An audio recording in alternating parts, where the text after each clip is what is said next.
نحمده ونستعينه ونستغفره ونعوذ بالله من شرور أنفسنا ومن سيئات أعمالنا من يهده الله فلا مضل له ومن يضلل فلا هادي له وأشهد أن لا إله إلا الله وحده لا شريك له وأشهد أن محمدًا عبده ورسوله أرسله بالهدى ودين الحق ليظهره على الدين كله ولو كره المشركون اللهم صل على محمد وعلى آل محمد كما صليت على إبراهيم وعلى آل إبراهيم إنك حميد مجيد اللهم بارك على محمد وعلى آل محمد كما باركت على إبراهيم وعلى آل إبراهيم إنك حميد مجيد يا أيها الذين آمنوا اتقوا الله حق تقاته ولا تموتن إلا وأنتم مسلمون أما بعد فإن خير الحديث كتاب الله وخير الهدي هدي محمد صلى الله عليه وسلم وشر الأمور محدثاتها وكل محدثة بدعة وكل بدعة ضلالة وكل ضلالة في النار أعوذ بالله من الشيطان الرجيم بسم الله الرحمن الرحيم وإن حكمت فاحكم بينهم بالقسط إن الله يحب المقسطين يا أيها الناس أوصيكم وإياي أولا بتقوى الله സ്നേഹനിധരായ സത്യവിശ്വാസികളെ, സഹോദരന്മാരെ, സഹോദരിമാരെ, രക്ഷിതാക്കളെ, അള്ളാഹുവിൻ്റെ വിധിവിലക്കൽ അനുസരിച്ചുകൊണ്ടും പ്രവാചകൻ സല്ലല്ലാഹു അലൈഹി വസല്ലമയുടെ ജീവിതചര്യ പിൻപറ്റിക്കൊണ്ടും ജീവിക്കണമേ എന്ന് ആദ്യമായി എന്നോടും തുടർന്ന് നിങ്ങൾ ഓരോരുത്തരോടും ഉണർത്തുകയാണ്, വസിയ്യത്ത് ചെയ്യുക. നമ്മുടെ നാട്ടിൽ നിന്ന് ഹജ്ജിന് വേണ്ടി പോയ ആളുകളെല്ലാം സ്വന്തം വീടകങ്ങളിലേക്ക് തിരിച്ചെത്തിക്കൊണ്ടിരിക്കുന്നു. എല്ലാവരും വളരെയേറെ സന്തോഷത്തിലാണ്. വലിയ പ്രയാസങ്ങളോ ബുദ്ധിമുട്ടുകളോ കൂടാതെ തിരിച്ച് നാട്ടിലെത്തിയതും ആരാധനാ കർമ്മങ്ങൾ ചെയ്തതിലും അള്ളാഹു എല്ലാവരുടെയും കർമ്മങ്ങൾ കബൂൽ ചെയ്യുമാറാവട്ടെ. പ്രിയപ്പെട്ടവരെ, ഈ ഒരു സമയത്ത് ഇസ്ലാമിക ചരിത്രത്തിൽ ഒരു ഖലീഫയുടെ ഹജ്ജും ആ ഹജ്ജിന് ശേഷം വരുന്ന സമയത്ത് അദ്ദേഹം നടത്തിയ ഒരു പ്രാർത്ഥനയും നമ്മൾ മനസ്സിലാക്കേണ്ടതുണ്ട്. രണ്ടാം ഖലീഫയായ ഉമർ ഇബ്നുൽ ഖത്താബ് റളിയല്ലാഹു അൻഹു അദ്ദേഹം ഇസ്ലാമിൻ്റെ ഖിലാഫത്ത് ഏറ്റെടുത്ത് വളരെ സുന്ദരമായ ഇസ്ലാമിക ഭരണകൂടം സ്ഥാപിച്ചു. ഇസ്ലാം ഒരുപാട് നാടുകളിലേക്ക് വ്യാപിച്ചതിന് ശേഷം അദ്ദേഹത്തിൻ്റെ ജീവിതത്തിലെ അവസാനത്തെ ഹജ്ജ് കർമ്മം, ആ ഹജ്ജ് കർമ്മം നിർവഹിച്ചിട്ട് അദ്ദേഹം തിരിച്ചു വരുമ്പോൾ മിനയുടെ ഭാഗത്തേക്കെത്തി. മക്കയിലെ ഒരു പ്രദേശമാണ് മിന. ആ മിനയുടെ ഭാഗത്തേക്കെത്തിയപ്പോൾ ഹദീസിൽ കാണുവാൻ സാധിക്കും, അദ്ദേഹം അവിടെ ഇറങ്ങി. പരന്നു കിടക്കുന്ന മിനയുടെ ഭാഗത്ത് ആ മണ്ണ് അദ്ദേഹം ഒന്നിങ്ങനെ ഒരു തല വെക്കാനുള്ള ഒരു ഭാഗമാക്കി വെച്ചു. എന്നിട്ട് അതിൻ്റെ മുകളിൽ അദ്ദേഹം കിടക്കുകയാണ്. അദ്ദേഹത്തിൻ്റെ മറ്റു ഉടയാടകളൊക്കെ മാറ്റി. ആകാശത്തേക്ക് കണ്ണ് നട്ടുകൊണ്ട്, തൻ്റെ കൈകൾ ആകാശത്തേക്ക് ഉയർത്തിക്കൊണ്ട് ഉമർ ബിൻ ഖത്താബ് റളിയല്ലാഹു അൻഹു നടത്തുന്ന ഒരു പ്രാർത്ഥന. ആ പ്രാർത്ഥന ഇപ്രകാരമായിരുന്നു: അല്ലാഹുമ്മ കബിറത് സിന്നി വളഅഫത് ഖുവതി വൻതശറത് റഇയതി ഫഖ്ബിദ്നി ഇലൈക ഗൈറ മുളയ്യിൻ വലാ മുഫരിത്തിൻ. ഈ ഒരു പ്രാർത്ഥനയാണ് മഹാനായ ഉമർ ബിൻ ഖത്താബ് റളിയല്ലാഹു അൻഹു നടത്തിയത്. ആ പ്രാർത്ഥന എന്തായിരുന്നുവെന്നോ, ഉമർ റളിയല്ലാഹു അൻഹു റബ്ബിനോട് തേടുകയാണ്: അല്ലാഹുമ്മ കബിറത് സിന്നി, അല്ലാഹുവേ എൻ്റെ പ്രായം ഇതാ അധികരിച്ചു കൊണ്ടിരിക്കണം, എനിക്കൊരുപാട് പ്രായമായിട്ടുണ്ട്, ഞാനൊരുപാട് ആയുസ് വർദ്ധിച്ചു കഴിഞ്ഞു. വളഅഫത് ഖുവതി, പഴയ പോലുള്ള ഉന്മേഷങ്ങളോ ശക്തിയോ ഒന്നുമില്ല, എൻ്റെ ശക്തിയൊക്കെ ക്ഷയിക്കാൻ തുടങ്ങിയിട്ടുണ്ട്. വൻതശറത് റഇയതി, എന്നാൽ എൻ്റെ പ്രജകളാകട്ടെ അവർ വർദ്ധിച്ചു കൊണ്ടിരിക്കണം.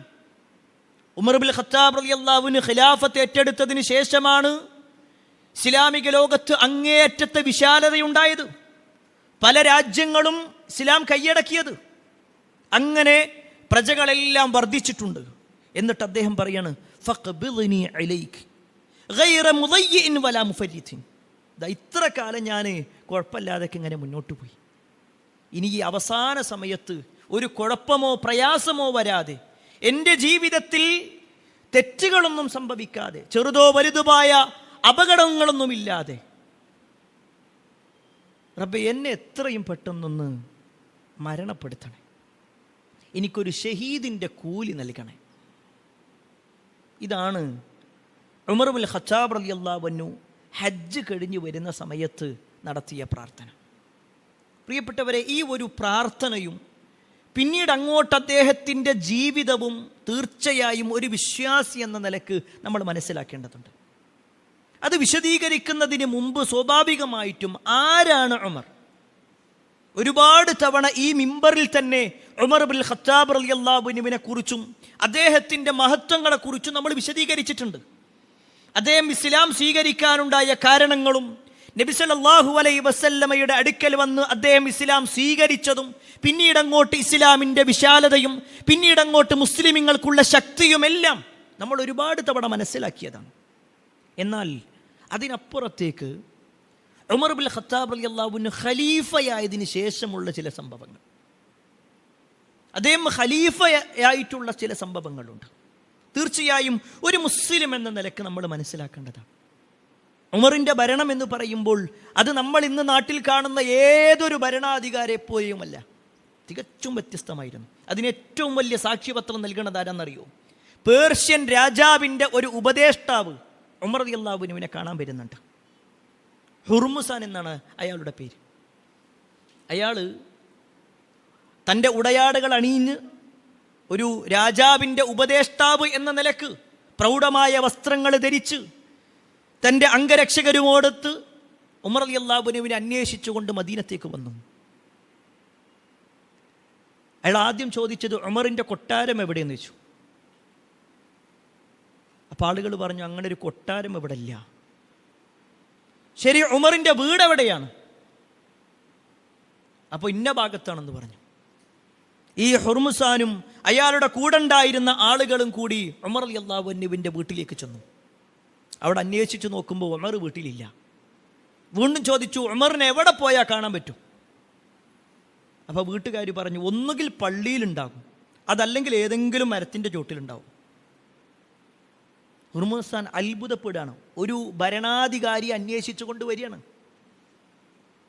ആ ഭരണാധികാരി ഒന്നുകിൽ പള്ളിയിലുണ്ട്. വീണ്ടും ഹുർമുസാൻ നേരെ മദീന പള്ളിയിലെ ഭാഗത്തേക്ക് ചെന്നു. അവിടെ അന്വേഷിച്ച് പറഞ്ഞു, ഇല്ല, ഇവിടെ ഇല്ല, ഇവിടുന്ന് പോയിട്ടുണ്ട്. വീണ്ടും അന്വേഷിച്ച് നടക്കുമ്പോഴാണ് ഒരാൾ പറയുന്നത്, ഖലീഫയാണെങ്കിൽ ഇതാ ഇന്ന ഭാഗത്ത് ഒരു മരത്തിൻ്റെ ചോട്ടിൽ അങ്ങനെ കിടക്കുന്നുണ്ടായിരുന്നു. ചരിത്രത്തിൽ കാണാൻ പറ്റും. ഹുർമുസാൻ വന്ന് നോക്കുക, ആ സമയത്ത് കണ്ട കാഴ്ച ഹദീസിലുണ്ട്. ഉമർ ബിൻ ഖത്താബ് റളിയല്ലാഹു അൻഹു തൻ്റെ കൈ ഇങ്ങനെ തൻ്റെ മുഖത്തേക്ക് ചേർത്ത് വെച്ചുകൊണ്ട് ഒരു മരത്തിൻ്റെ ചുവട്ടിൽ കിടക്കുന്നു.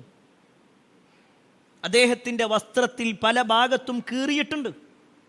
ആ കീറിയ ഭാഗത്തൊക്കെ ചെറിയ ചെറിയ തുണികൾ വെച്ചുകൊണ്ട് ആ രൂപത്തിൽ അദ്ദേഹത്തിൻ്റെ ഔറത്ത് കാണാത്ത രൂപത്തിലുള്ള കീറിയ ഒരു വസ്ത്രമാണ് ധരിക്കുന്നത്.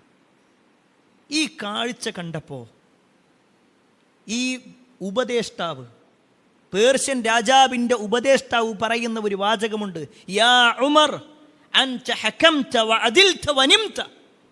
ഉമറേ, നീ നീതിയോടുകൂടി പെരുമാറിയിട്ടുണ്ട്, നീ കൃത്യമായ ഭരണാധികാരം നിർവഹിച്ചിട്ടുണ്ട്, അതുകൊണ്ടാണ് സ്വസ്ഥമായി ഇവിടെ കിടക്കാൻ നിനക്ക് പറ്റുന്നത്. ഇത് പറഞ്ഞുകൊണ്ട് അയാൾ അത്ഭുതത്തോടുകൂടി ഉമറിനോട് സംസാരിച്ചു. പ്രിയപ്പെട്ടവരെ, ഇതാണ് ശരിക്കും ഉമർ. ഉമർ ഇബ്നുൽ ഖത്താബ് റളിയല്ലാഹു അൻഹുവിൻ്റെ ഭരണത്തെക്കുറിച്ച് പറയുമ്പോൾ ലോകത്ത് ഒരാളും തന്നെ അതിൽ ഏതെങ്കിലും ഒരു പോരായ്മയെക്കുറിച്ച് പറയാൻ സാധിക്കൂല. കാരണം അത്രയും കൃത്യമായിരുന്നു. അത് തൻ്റെ ഭരണീയരായ മുഴുവൻ ആളുകളെയും പരിഗണിച്ചുകൊണ്ട് തന്നെയായിരുന്നു ഉമർ ഇബ്നുൽ ഖത്താബ് റളിയല്ലാഹു അൻഹുവിൻ്റെ ജീവിതം. ചരിത്രത്തിൽ കാണുവാൻ സാധിക്കും, ഒരു യുദ്ധം കഴിഞ്ഞിട്ട് ഉമർ ഇബ്നുൽ ഖത്താബ് റളിയല്ലാഹു അൻഹുവും അദ്ദേഹത്തിൻ്റെ കൂടെയുണ്ടായിരുന്ന സ്വഹാബിമാരും വരിക. അവരേകദേശം മദീനയിലെത്തി. ഓരോരുത്തരും അവരവരുടെ വീടകങ്ങളിലേക്ക് പോകാൻ വേണ്ടി നിൽക്കുമ്പോൾ ഉമറിൻ്റെ മുന്നിലേക്ക് ഒരു വൃദ്ധയായ സ്ത്രീ നടന്നു വന്നു. ആ വൃദ്ധയുടെ പേരെന്താണെന്നറിയോ? ഖൗല ബിൻത് സഅലബ. വിശുദ്ധ ഖുർആനിൽ അവരുടെ പേരിൽ ഒരു അധ്യായം തന്നെയുണ്ട്. അവരുടെ പേരിലല്ല, അവരുടെ ഒരു സ്വഭാവവുമായി ബന്ധപ്പെട്ടുകൊണ്ട്. സൂറത്തു മുജാദല. തർക്കിക്കുന്നവൾ, തൻ്റെ ഭർത്താവിൻ്റെ വിഷയത്തിൽ തർക്കിച്ച ഒരു സ്ത്രീയായിരുന്നു. ആ ഒരു വിഷയത്തിൽ തന്നെയാണ് ഖുർആനിൽ അവതരിച്ചത്, ആ ഒരു സൂറത്ത് അവതരിച്ചത് അവരുടെ ജീവിതവുമായി ബന്ധപ്പെട്ടുകൊണ്ടാണ്.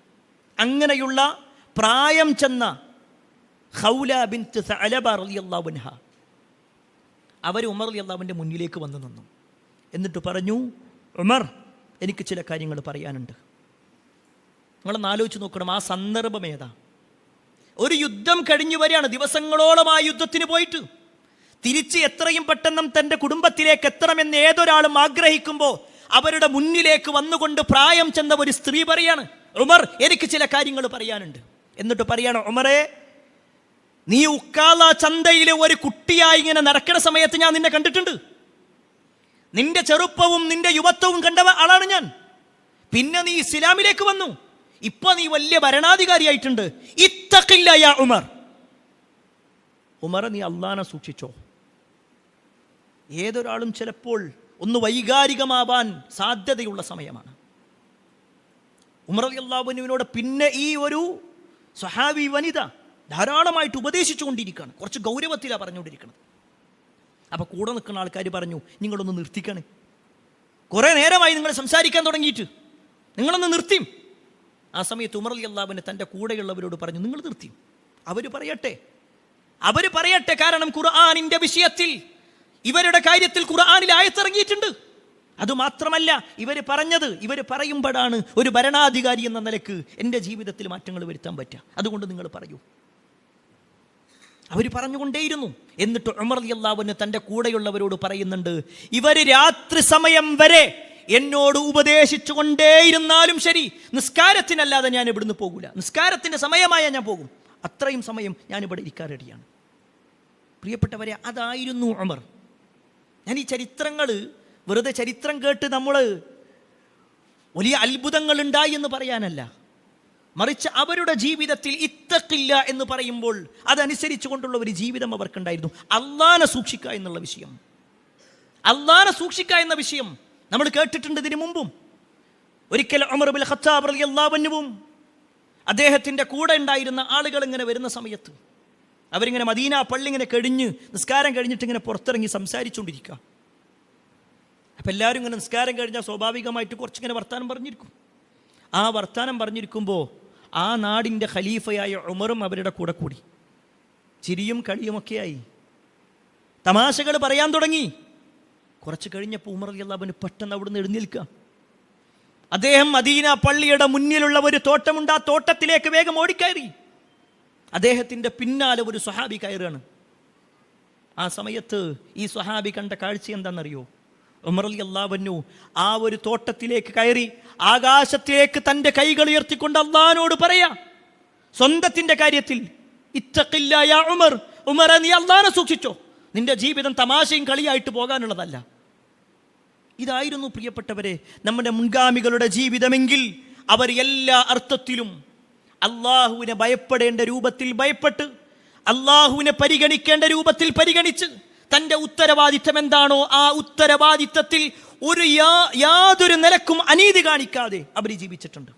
അതിൻ്റെ ഏറ്റവും വലിയ തെളിവ് ഉമർ റളിയല്ലാഹു അൻഹു ഖലീഫയായിരിക്കുമ്പോൾ അന്നത്തെ കൂഫയുടെ ഗവർണറായിട്ട് ഉമർ റളിയല്ലാഹു അൻഹു നിശ്ചയിച്ചിരുന്നത് അബൂ മൂസൽ അശ്അരി റളിയല്ലാഹു അൻഹു ആയിരുന്നു. ഇസ്ലാമിക ചരിത്രത്തിൽ വലിയ ഒരു സ്ഥാനമുള്ള ആളാണ് അബൂ മൂസ. ഈ അബൂ മൂസൽ അശ്അരി റളിയല്ലാഹു അൻഹുവാണ് കൂഫയിലെ ഗവർണറായിട്ടുള്ളത്. ആ കൂഫയുടെ ഭാഗത്ത് തന്നെ ഭടനായിക്കൊണ്ട് അല്ലെങ്കിൽ സൈന്യത്തിൽപ്പെട്ട രണ്ടാളുകൾ ഉണ്ടായിരുന്നു. ഉമറിന്റെ രണ്ട് മക്കൾ അബ്ദുള്ളയും ഉബൈദുള്ളയും റളിയല്ലാഹു അൻഹുമാ. ഈ രണ്ടുപേരും ഉമറിന്റെ മക്കളാണ്. ഇവർ രണ്ടുപേരും എന്ത് ചെയ്തു വെച്ചാൽ അബൂ മൂസ റളിയല്ലാഹുവിൻ്റെ അടുക്കിലേക്ക് വന്നു. എന്നിട്ട് പറഞ്ഞു, ഞങ്ങൾ കച്ചവടം ചെയ്യണമെന്ന് ചില ആഗ്രഹമുണ്ട്. എന്നാൽ സാമ്പത്തികമായിട്ട് ഇപ്പോൾ പൈസയൊന്നുമില്ല. നിങ്ങൾ ബൈത്തുൽ മാലിൽ നിന്ന് ഖജനാവിൽ നിന്ന് കുറച്ച് പൈസ തന്ന് സഹായിക്കുകയാണെങ്കിൽ ഞങ്ങളെ കച്ചവടം കഴിഞ്ഞിട്ട് ഞങ്ങൾ തിരിച്ചു തരാം. അബൂ മൂസ അശ്അരി റളിയല്ലാഹു അൻഹുവിൻ്റെ അടുക്കൽ വന്ന് ഇവർ ഈ വാചകം പറഞ്ഞപ്പോൾ അബൂ മൂസ വേറൊന്നും നോക്കിയില്ല. കാരണം ഉമറിൻ്റെ മക്കളാണ്. ഉമറാണ് അബൂ മൂസ അശ്അരി റളിയല്ലാഹു അൻഹുവിനെ അവിടുത്തെ ഗവർണറാക്കിയിട്ടുള്ളതും. അബൂ മൂസ അശ്അരി റളിയല്ലാഹു അൻഹു ഇവരാവശ്യപ്പെട്ട സംഖ്യ കൊടുത്തു. അങ്ങനെ ഇവർ രണ്ടുപേരും കച്ചവടം തുടങ്ങി. കച്ചവടം നല്ല ഉഷാറായി. അവർക്ക് ഒരുപാട് സമ്പത്തൊക്കെ കിട്ടാൻ തുടങ്ങി. കുറച്ച് കാലം കഴിഞ്ഞപ്പോഴാണ് ഉമർ റളിയല്ലാഹു അൻഹു ശ്രദ്ധിക്കുന്നത്, മക്കളുടെ കയ്യിൽ അവരുടെ കയ്യിൽ ഇല്ലാത്ത രൂപത്തിൽ സമ്പത്ത് വരുന്നു. അവർക്കൊരിക്കലും അങ്ങനെ ഒരു സമ്പത്ത് കിട്ടാൻ വഴിയുമില്ല. ഉമർ റളിയല്ലാഹു അൻഹു മക്കളെ വിളിച്ചു. എന്നിട്ട് മക്കളോട് ചോദിക്കുകയാണ്, ഇത് നിങ്ങൾക്ക് എവിടെ നിന്നാണ് കിട്ടിയത് ചോദിച്ചു.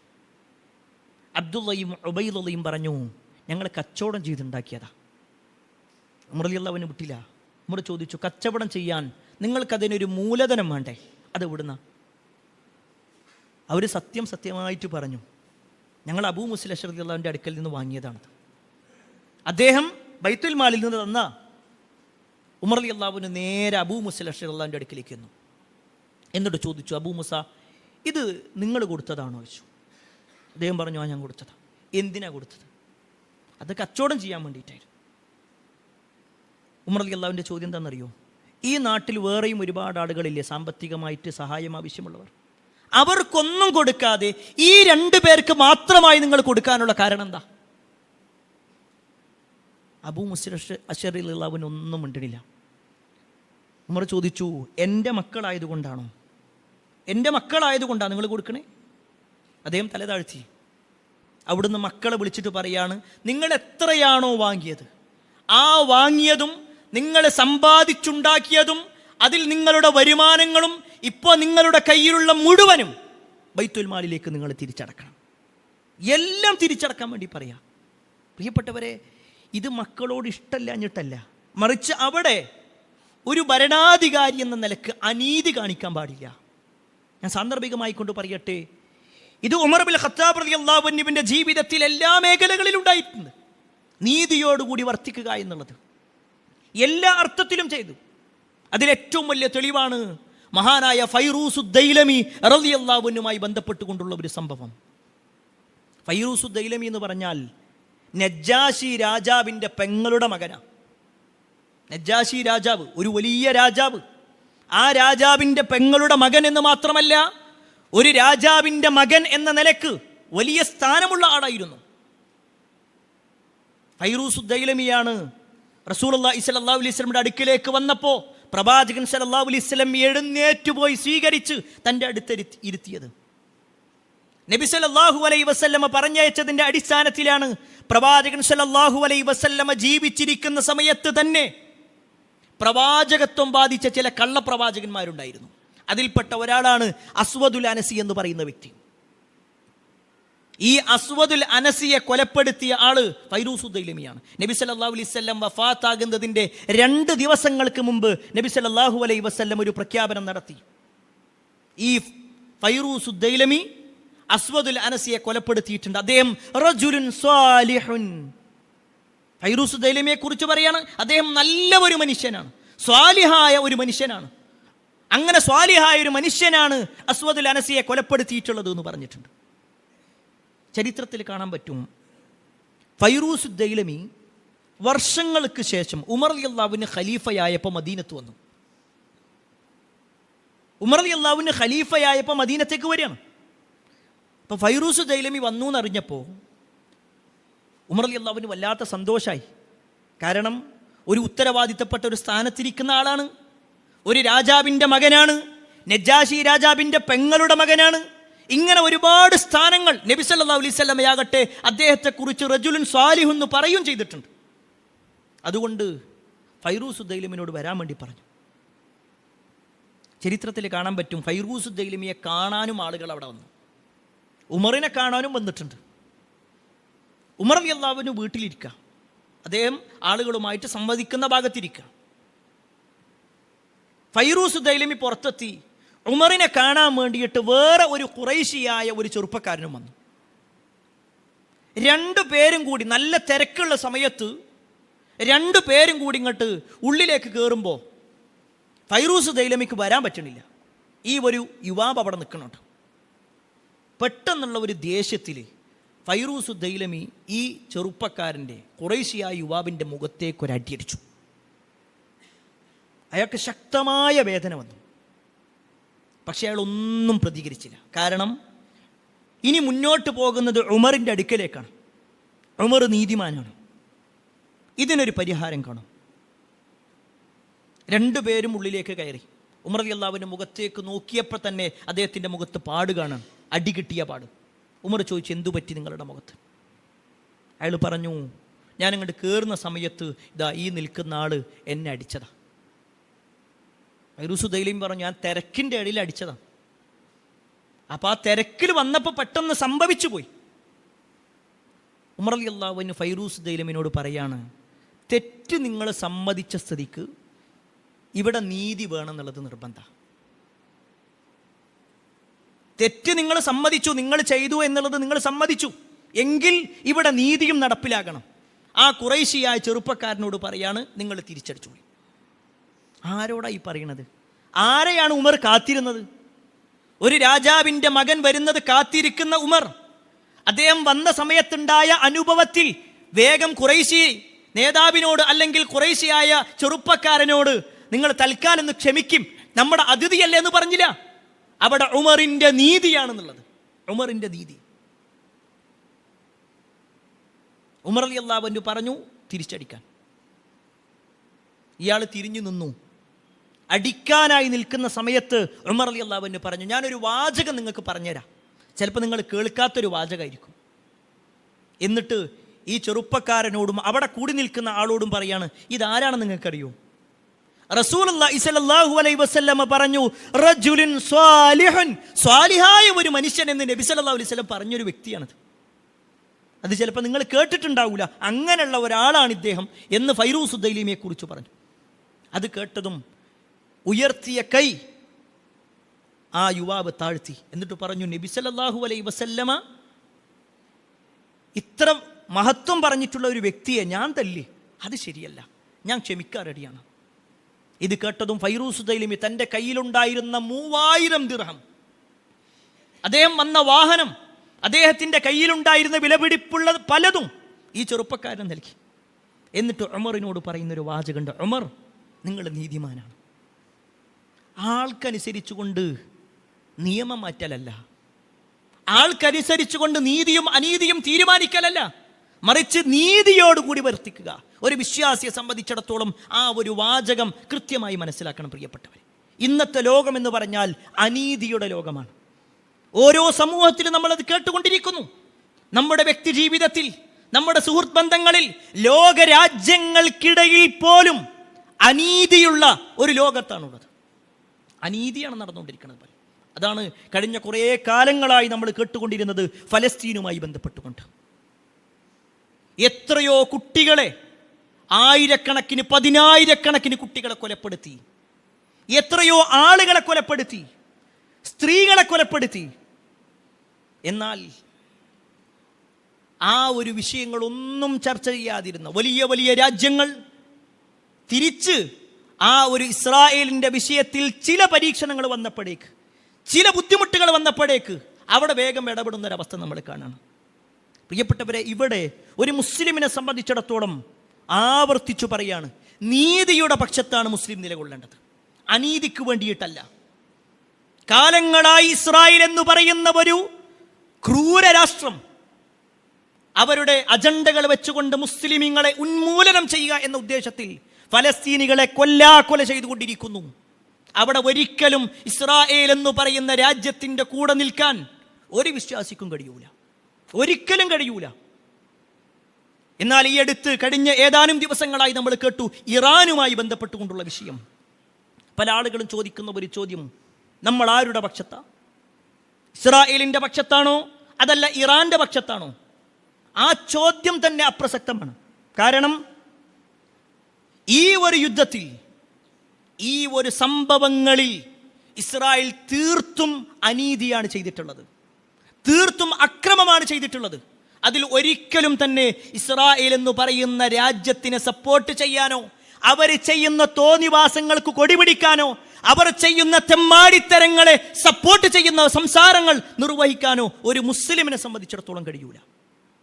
എന്നാൽ ഇത് പറയുമ്പോൾ തന്നെ നമ്മൾ ചേർത്ത് വെക്കേണ്ട ഒരു കാര്യം കൂടിയുണ്ട്. അനീതിക്ക് കൂട്ടു നിൽക്കാൻ പറ്റൂല, അനീതിക്ക് കൂട്ടു നിൽക്കാൻ പറ്റൂല. എന്നാൽ ഇറാനെ സംബന്ധിച്ചിടത്തോളം പൂർണ്ണമായിക്കൊണ്ട് ഒരു ഇസ്ലാമികമായിട്ടുള്ള രാജ്യം എന്ന നിലക്കാണോ നമ്മൾ കാണേണ്ടത്? അല്ല. മറിച്ച് ഇറാനെ സംബന്ധിച്ചിടത്തോളം ഈ ഒരു വിഷയത്തിൽ അവർ ആക്രമിക്കപ്പെട്ടവരാണ്. ആക്രമിക്കപ്പെട്ട ആളുടെ കൂടെയാണ് നമ്മൾ നിൽക്കേണ്ടത്. കാരണം അക്രമിയെ തടുത്തു നിർത്തണമെങ്കിൽ ആ അക്രമിക്കെതിരെ ഒരു വാക്കുകൊണ്ടെങ്കിലും അയാൾക്കെതിരെ നിലകൊള്ളാൻ നമുക്ക് സാധിക്കണം. ഏതായിരുന്നാലും ഞാൻ സൂചിപ്പിച്ചു വന്നത്, ഒരു വിശ്വാസി എല്ലാ അർത്ഥത്തിലും നീതിയുള്ള ആളായിരിക്കണം. മഹാനായ ഉമർ ഇബ്നുൽ ഖത്താബ് റളിയല്ലാഹു അൻഹു അങ്ങനെ ഒരു നീതിയോടുകൂടി ജീവിച്ച, നീതിയോടെ ഭരണം നടത്തിയിട്ടുള്ള ഒരു വ്യക്തിയായിരുന്നു.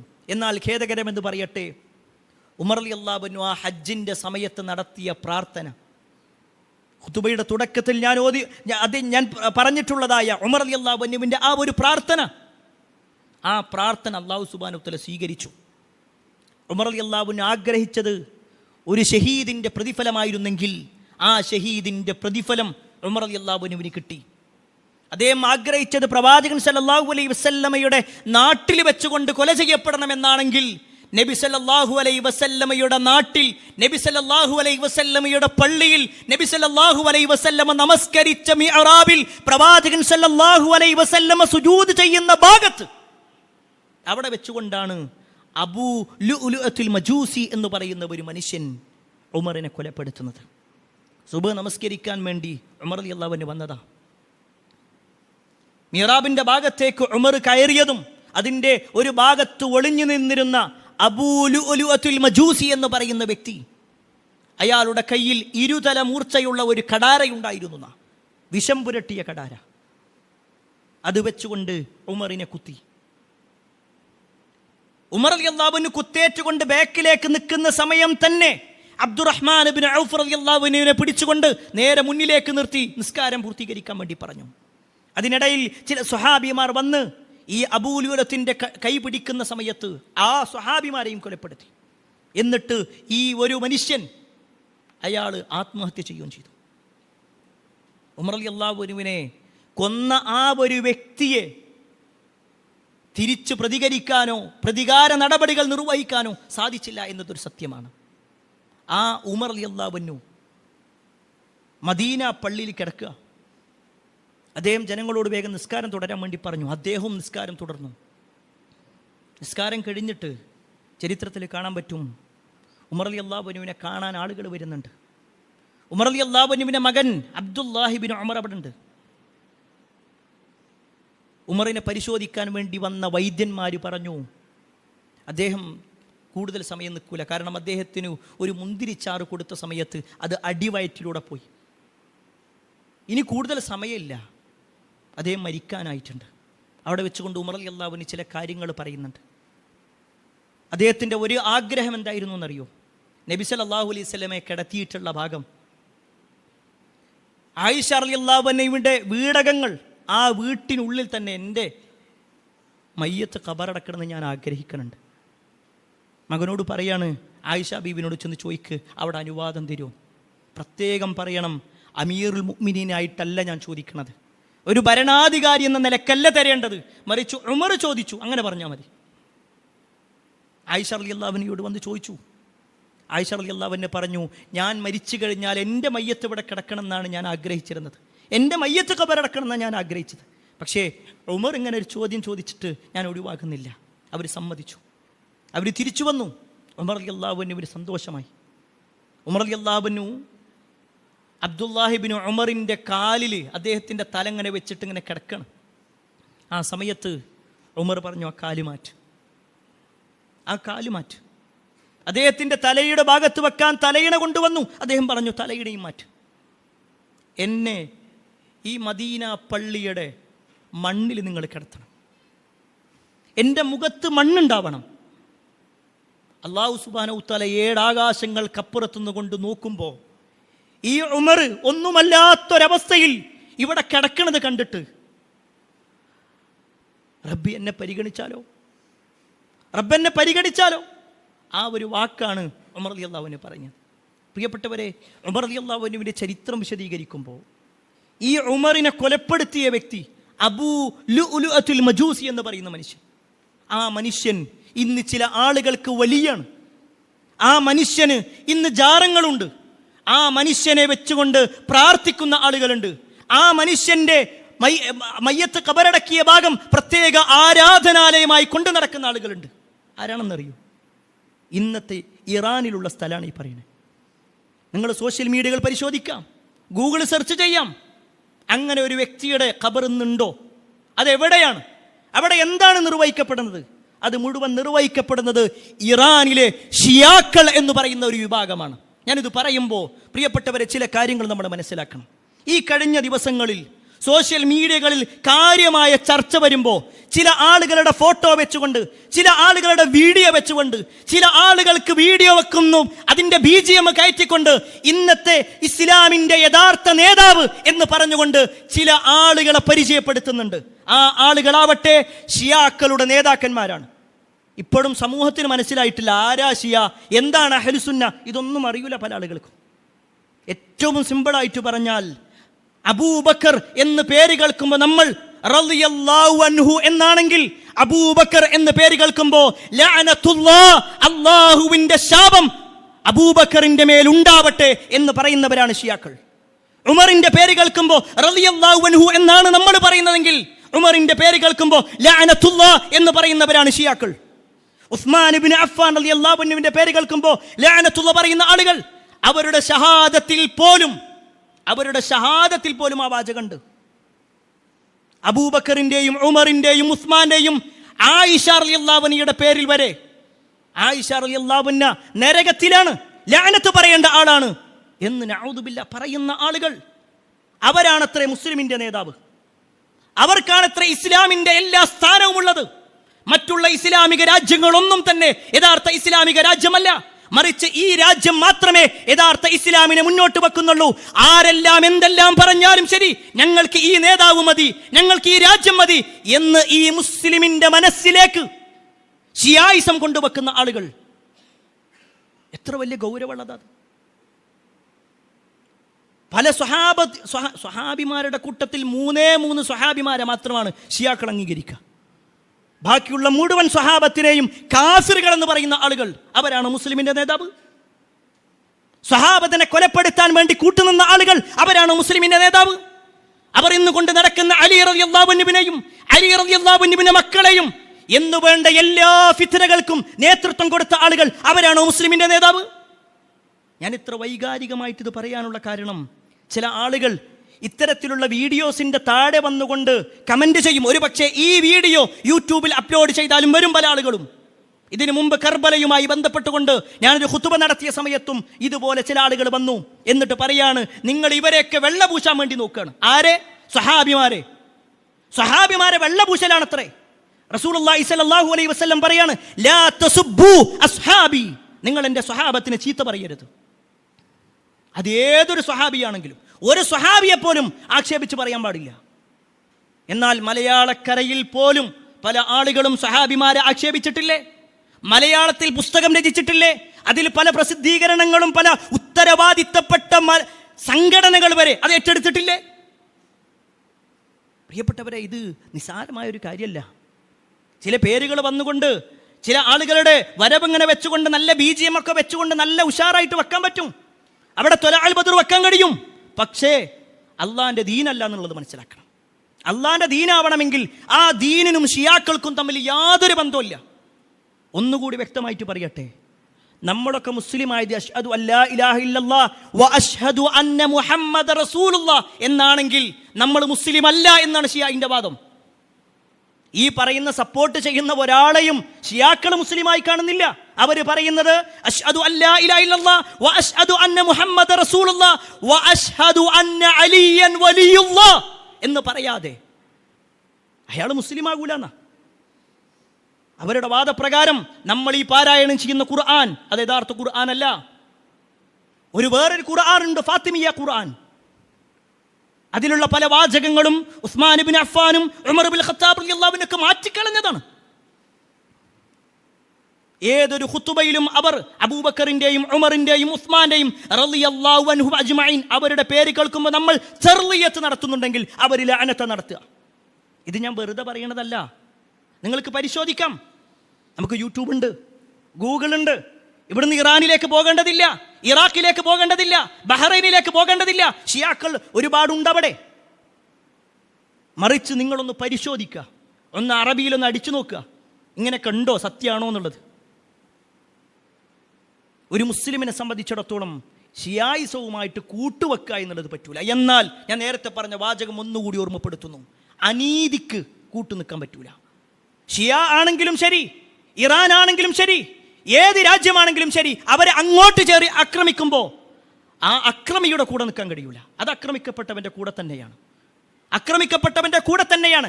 അവൻ മുസ്ലിം ആയതുകൊണ്ടോ അവൻ ഇസ്ലാമിന്റെ അപ്പോസ്തലനായതുകൊണ്ടോ അല്ല, മറിച്ച് ഒരു മനുഷ്യത്വം എന്നുള്ള പേരിലാണത്. മനുഷ്യന്മാരെന്നുള്ള നിലക്കാണ്. ആക്രമിക്കപ്പെട്ടവന്റെ കൂടെ നിൽക്കുക എന്ന റസൂലുള്ളാഹി സ്വല്ലല്ലാഹു അലൈഹി വസല്ലമയുടെ വാചകം വെച്ചുകൊണ്ടാണ്.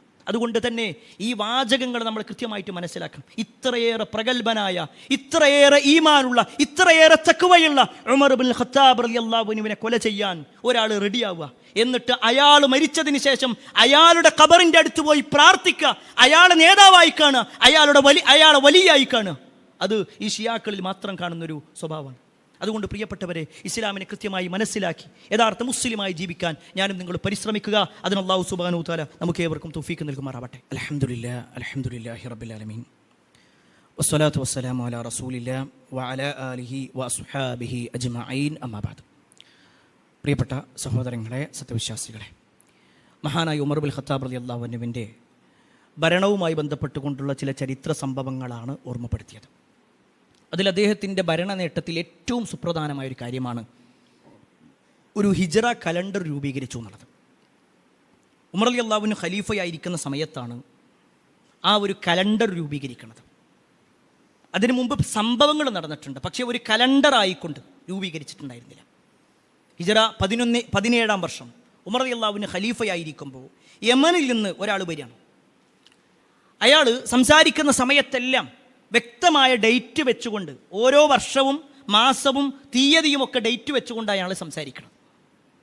ഈ ഒരു സംഭവം കഴിഞ്ഞപ്പോൾ അബൂ മൂസൽ അശ്ശരി റളിയല്ലാഹു അൻഹു വന്ന് ഉമർ റളിയല്ലാഹു അൻഹുവിനോട് പറയുന്നുണ്ട്, അയാളുടെ സംസാരം വളരെ പ്രസക്തമാണ്.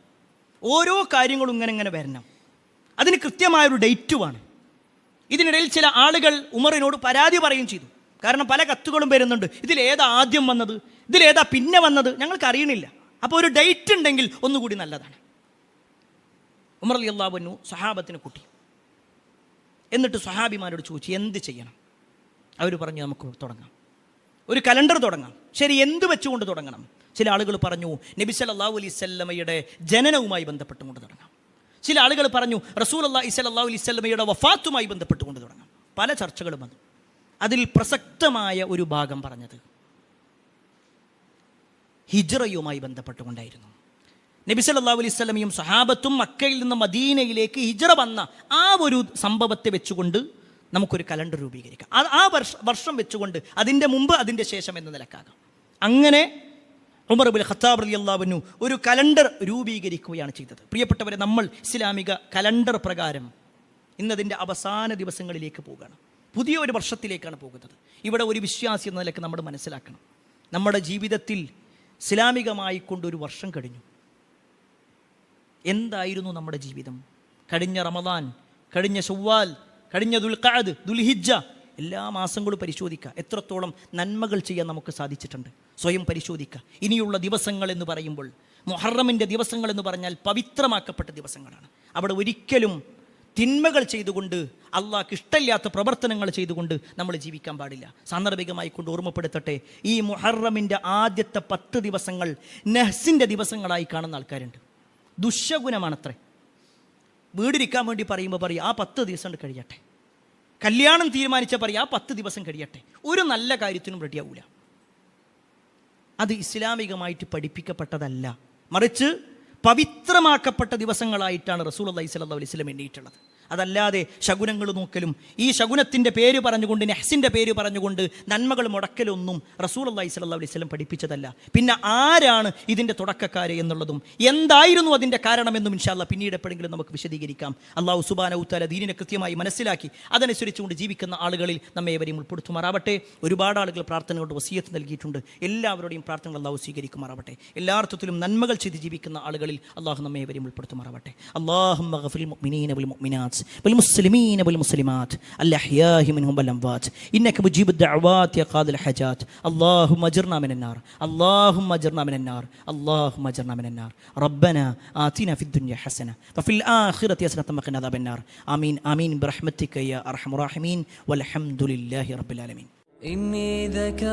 അറിവിന്റെ ലോകത്തേക്ക് പുതിയ വാതായനങ്ങൾ തുറന്ന് ജമീൽ ഓൺലൈൻ ലൈബ്രറി ആപ്പ് നിങ്ങളിലേക്ക്. വായനയുടെ വിസ്മയ ലോകം ഇനി താങ്കളുടെ മൊബൈൽ ഫോണിൽ ലഭ്യം. ജമീൽ ഓൺലൈൻ ലൈബ്രറി മൊബൈൽ ആപ്ലിക്കേഷനിലെ പ്രത്യേകം തയ്യാറാക്കിയ ഡോക്യുമെന്റ് സെക്ഷൻ താങ്കളുടെ ഒഴിവ് സമയങ്ങളെ ഏറെ വിജ്ഞാനപ്രദമാക്കും. വിവിധ വിഷയങ്ങളിലുള്ള പുസ്തകങ്ങൾ, ലഘുലേഖകൾ, വീഡിയോ തുടങ്ങി വായനയ്ക്ക് മാറ്റുകൂട്ടുന്ന അനേക വിഭവങ്ങളുമായി ജമീൽ ആപ്പ്. വായനയ്ക്ക് പുറമെ ഇഷ്ടാനുസരണം ഡൗൺലോഡ് ചെയ്യാനും മറ്റുള്ളവർക്ക് ഷെയർ ചെയ്യാനും ജമീൽ ആപ്പിൽ പ്രത്യേക സംവിധാനം. വേഗമാകട്ടെ. ജമീൽ ആപ്പ് ആൻഡ്രോയിഡ് മൊബൈലുകളിൽ പ്ലേ സ്റ്റോറിൽ നിന്നും ആപ്പിൾ മൊബൈലുകളിൽ ആപ്പ് സ്റ്റോറിൽ നിന്നും സൗജന്യമായി ഡൗൺലോഡ് ചെയ്യാം. ഇനി ജമീൽ നിങ്ങളുടെ ജീവിതത്തിലും ആത്മമിത്രമാകട്ടെ. Jameel the soulmate.